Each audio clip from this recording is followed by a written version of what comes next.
আমার বিয়ের পরেও আমি ওর নোংরামও দেখেছি, অনেক অত্যাচার করে আমি এখন সংসার করছি।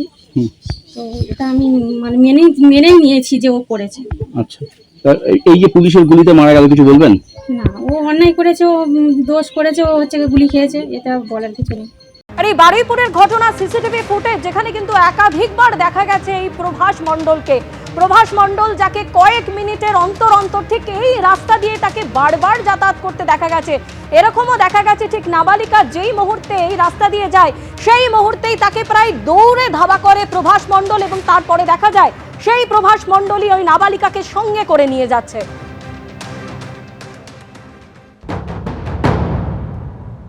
হ্যাঁ, আমাকে মেরেছে।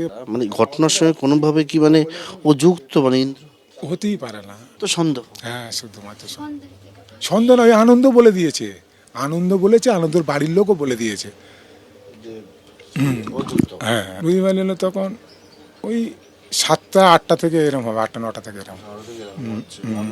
আপনিও ছিলেন? হ্যাঁ, তা আমার ছোট ভাইকে বউকে নিজের স্ত্রীকে বললাম দেখো আমি তো ফেলে দিল, তুমি আমার ভাইটাকে জড়িয়ে ধরে রাখো যাতে ওর কিছু না হয়। ওই জন্যই বউ আর আমার মা ওরকে যখন নিয়ে চলে যায়, এরাই দুজন পিছে ছুটে গেছিলো। আর বাবা অসুস্থ বলে বাবা ছেড়ে আমি আর যাই, আমার স্ত্রী আর আমার মা গেছিলো আমার ভাইয়ের পিছন মেরে এখানে কেটে দিয়েছে। দোকানের সামনে যত মালজাল ছিল সব ভেঙে দিয়েছে। বারুইপুরে পুলিশের এনকাউন্টারে মৃত্যু অন্যতম অভিযুক্ত প্রভাস মণ্ডলের। আর এই এনকাউন্টারের পর কি বলছেন কামদুনির নিহত ছাত্রীর দাদা?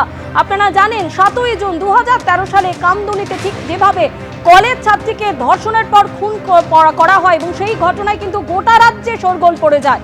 ঘটনার পর 13 বছর কেটে গেলেও এখনো মূল অভিযুক্ত 6 জনের মধ্যে 4 জনই বেকসুর খালাস হয়ে গেছে। সুপ্রিম কোর্টে এখনো মামলা চলছে। নিহতের দাদা কি বলছেন শুনুন। দেখুন, বারুইপুরে যে ঘটনা ঘটেছে এই ঘটনা মেনে নেওয়া যায় না, কিন্তু এর জন্য দায়ী যদি কেউ থাকে সেটা হলো মমতা বন্দ্যোপাধ্যায়।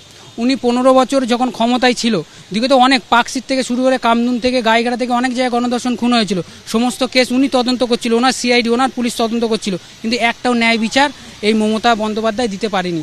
আজকের মমতা বন্দ্যোপাধ্যায় মোমবাতি মিছিলে রাস্তায় নামছে, কিন্তু ওনার হাতে যখন পুলিশ থেকে শুরু করে আইন থেকে শুরু করে ওনার হাতে যখন ক্ষমতায় ছিল, উনি একটা ন্যায় বিচার কেন দিতে পারেনি? ইনকাউন্টার করে যে মারা হয়েছে এটাই হলো ঠিকঠাক ওষুধ। জ্বর হলে যেমন প্যারাসিটামল আর অ্যান্টিবায়োটিক খেতে হয়, আর রেপ মার্ডার করলে তার ওষুধ একটাই, ইনকাউন্টার। আমরা ন্যায় বিচার পাইনি, কারণ আমরা কেন ন্যায় বিচার পাইনি, কেন মমতা বন্দ্যোপাধ্যায় ন্যায় বিচার দিতে পারেনি? ভোট ব্যাংকিং বাঁচানোর জন্যে তাদেরকে ছেড়ে দেওয়া হয়েছে। আমাদের ঘটনাটা ঘটিয়েছিল কে? তৃণমূল প্রধানের ভাইপো। যেমন সন্দেশখালীতে শেখ শাহজাহান রাজত্ব চালাতো, কামদুনি শাসন এলাকায় আনসার আলী তার সহকর্মীরা রাজত্ব চালাতো। আমার দিদি সেদিনকে বাড়ি ফিরছিল, আমার দিদির গণধর্ষণ ও খুন করে। এটা মমতা বন্দ্যোপাধ্যায়ের নির্দেশে পোস্টমর্টম রিপোর্ট পুরো ভুলভাল করেছে। এনকাউন্টার হয়েছে, অত্যন্ত খুশি হয়েছি, কারণ বিগত যে সরকার ছিলেন সেই সরকার তো আমরা দেখেছি যারা জঘন্যতম থেকে জঘন্যতম অপরাধ করেছে তাদেরকে বাঁচানোর জন্য মরিয়া হয়ে উঠেছিলেন। এবং আপনারা জানেন যে হাইকোর্ট থেকে 14টা পিপি চেঞ্জ করা হয়েছিল সেই জঘন্যতম অপরাধীদেরকে বাঁচানোর জন্য। আজকে বিগত সরকার যদি দৃষ্টান্তমূলক থেকে দৃষ্টান্তমূলক সাজা দিতেন দোষীদের, তাহলে আজকে 2026-এ এসে এই একটা ফুটফুটে শিশুকে হারাতে হতো না। সরকার কড়া পদক্ষেপ নিয়েছে এবং কোনো অপরাধীকেই ছেড়ে রাখা যাবে না। কোনো রাজনৈতিক নেতার আশীর্বাদে কেউ বাঁচতে পারবে না, এই ঘটনা সেটাই প্রমাণ করল। কিন্তু একই সঙ্গে আমি মুখ্যমন্ত্রীকে এই আবেদনও জানাচ্ছি যে কামদুনি কাণ্ডে যেভাবে রাজ্য প্রশাসন তদন্ত করেছিল এবং মুষ্টিমেয় কিছু মানুষকে তোষণের জন্য আজকে কামদুনির নির্যাতিতা বিচার পাননি, বেকসুর খালাস হয়ে গিয়েছিল কোর্ট থেকে। এই ফাইল নতুন করে ওপেন করা। পুলিশের রিভলভার কেড়ে নিচ্ছে, সেখানে পুলিশ একা নেই, পুলিশের সঙ্গে অনেক পুলিশ আছে যারা সেই ঘটনাটা পরিদর্শন করতে যাচ্ছে, সেটাকে রিকনস্ট্রাক্ট করতে যাবে, অর্থাৎ কেমন করে ঘটনা ঘটেছিল তা তদন্ত করতে যাচ্ছে।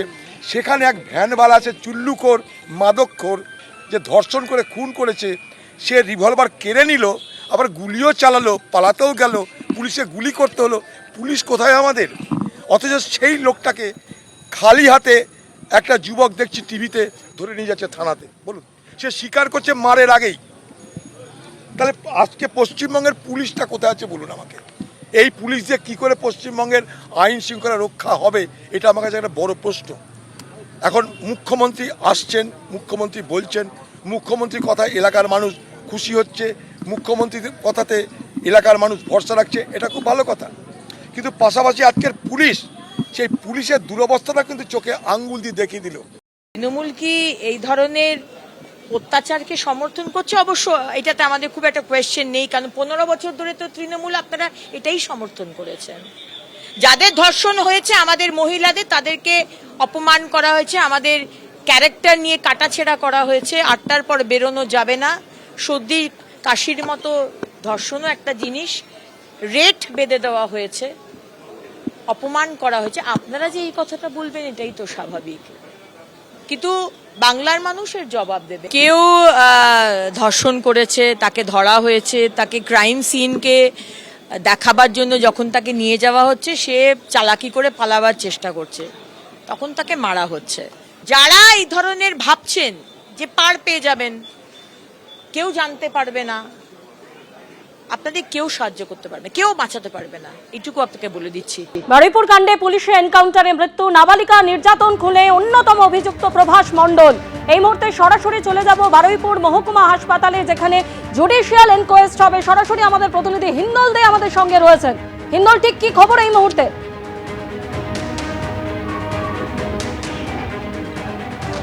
একেবারে তুমি দেখতে পাচ্ছ যে জুডিশিয়াল এনকোয়েস্টের সমস্ত কিন্তু প্রক্রিয়া চলছে, এবং তুমি দেখতেই পাচ্ছ জাজ নিয়ে এসেছেন, এবং এর আগে ম্যাজিস্ট্রেট এনকোয়েস্ট সম্পন্ন হয়েছে। এবার জুডিশিয়াল এনকোয়েস্টের পর তার পরবর্তী ক্ষেত্রে কিন্তু দেহ নিয়ে যাওয়া হবে ময়নাতদন্তের জন্য কাটাপুকুর মর্গে। এবং তুমি দেখতেই পাচ্ছ বারুইপুর পুলিশ জেলার পুলিশ তারা কিন্তু রয়েছে, এবং ইতিমধ্যেই কিন্তু সেই জুডিশিয়াল ইনকোয়েস্ট কিন্তু সম্পূর্ণ হলো, সেটাই দেখা গেল। এবং এক্ষেত্রে যেটা বারংবার অভিযোগ আসছিল, যেটা যে এই যে মর্মান্তিক নারকীয় খুনের ঘটনা যেটা ঘটেছে, যেই খুনের ঘটনায় যে একাধিক ব্যক্তির নাম আসছিল, তাদের মধ্যে 4 জনকে পুলিশ গ্রেফতার করেছিল। তাদের মধ্যে অন্যতম অভিযুক্ত এই প্রভাস মণ্ডল, যাকে পুলিশ এনকাউন্টার করে, তাতে তার মৃত্যু হয়। এবং পুলিশ এনকাউন্টারের মৃত্যুর কারণ কি? কেননা পুলিশকে লক্ষ্য করেই এই প্রভাস মণ্ডল গুলি চালিয়েছিল 1 রাউন্ড, এবং পরবর্তী ক্ষেত্রে পুলিশ 2 রাউন্ড গুলি ছোড়ে, এবং সেই গুলি কিন্তু প্রভাস মণ্ডলের বুকের ডান দিকের পাঁজরের নিচে ঠিক এরকম জায়গায় লাগে, এবং একটা পেটের মাঝ বরাবর জায়গায় লাগে।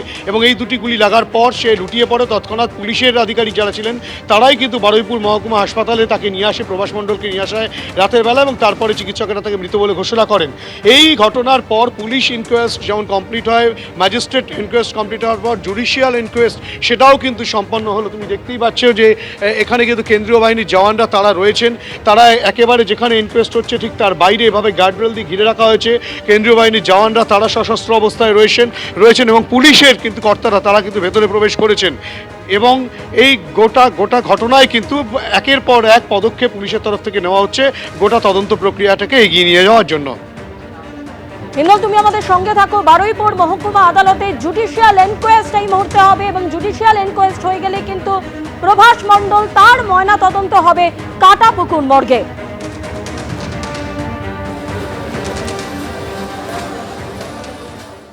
এবিপি আনন্দ, এগিয়ে থাকে, এগিয়ে রাখে।